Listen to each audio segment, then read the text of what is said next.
ఆయన చేసిన ఆశ్చర్యకార్యాలు వివరించి రాస్తే ఇంకా భూలోకం కూడా సరిపోదంట. అలాంటి గొప్ప కార్యాలు చేసే దేవుడు మన జీవితాలలో ఏ కార్యము చేయకపోవడానికి కారణం ఏంటంటే, ఒకటి పాపం అంటే, రెండు అవిశ్వాసం అంటే. ఇవేనండి.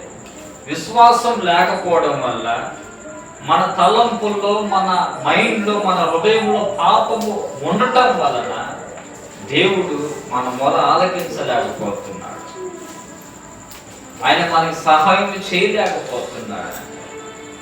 ఆయన ఎలాంటి గుణమైన వాడంటే, పాపము చేసి మనం దాముకోవడం కాదు, పాపము చేసి ముఖము తిప్పుకోవడం కాదు, పాపము చేసి తల దించుకోవడం కాదు. కానీ దేవుడు మనకిచ్చే అవకాశం ఎలా ఉంటుందంటే, ఆయన ప్రేమ ఎలా ఉంటుందంటే, ఆమెతో చెప్పిన మాట ఏంటంటే, ఇదిగో ఇక మీదట నువ్వు ఎన్నటికి పాపము చెయ్యొద్దు.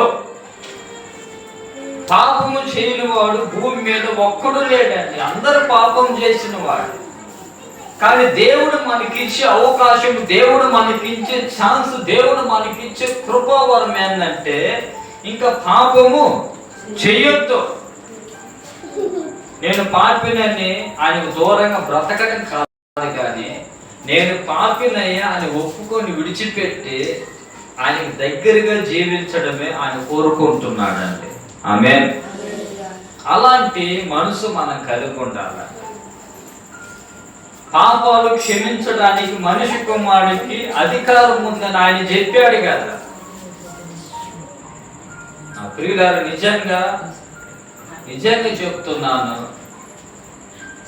నిజంగా ప్రభువులోనే ఆనందం ఉంది, దేవుడు స్తుతించడంలో ఆనందం ఉంది, ప్రార్థించుటలో ఆనందం ఉంది, యథార్థంగా నీతిగా వాక్యానుసారంగా పరిశుద్ధంగా జీవించుటలో నిజమైన ఆనందం ఉంది. కానీ పాపంలో, లోకంలో దేవునికి దూరంగా జీవించుటలో ఆనందము ఉండదండి. ఒకవేళ ఉంటే అది అల్పకాల పాపభోగం.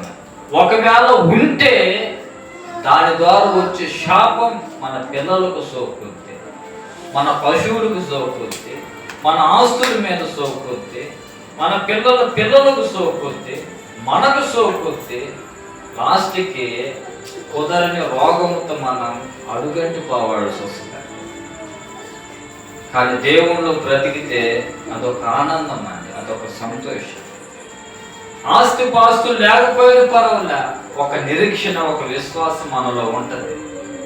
మంచి పోరాటం పోరాడితేనే నా పరుగును కడముట్టించితేనే, విశ్వాసాన్ని కాపాడుకుంటే నా కోసం దేవుడు జీవగ్రంథాన్ని ఉంచాడని ఒక ఆనందం అనేది ఉంటుందండి. ఆమేన్. కనుక నా ప్రియులారా, ప్రార్థించండి, కానీ గట్టిగా ప్రార్థన చేయండి. అన్నా ప్రార్థన చేసింది ఫలితం పొందుకుంది. బైబిల్ గ్రంథంలో ప్రార్థన చేసిన వాళ్ళందరూ కూడా ఫలం పొందుకున్నాడు. మనం ఎందుకు పొందలేకపోతున్నామంటే, మన ప్రార్థనలో ఏదో కొరత ఉంది, మన ప్రార్థనలో ఏదో కలితి ఉంది, కల్మషం ఉంది, మన ప్రార్థనలో ఏదో బలహీనత ఉంది. అందుకే మన ప్రార్థనకి జవాబు రావటం లేదు.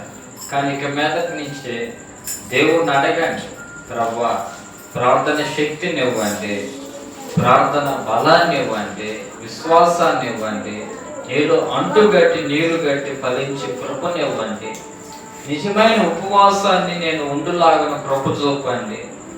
ప్రభువా నా కుటుంబంలో ఉంటున్న ఆ మొండి సమస్యల నుండి నన్ను విడిపించండి, ఆ సమస్యను నా నుంచి తొలగించనండి దేవుడికి మొరపెడితే ఖచ్చితంగా దేవుడు ఆలకించి కృప చూపుతాడు.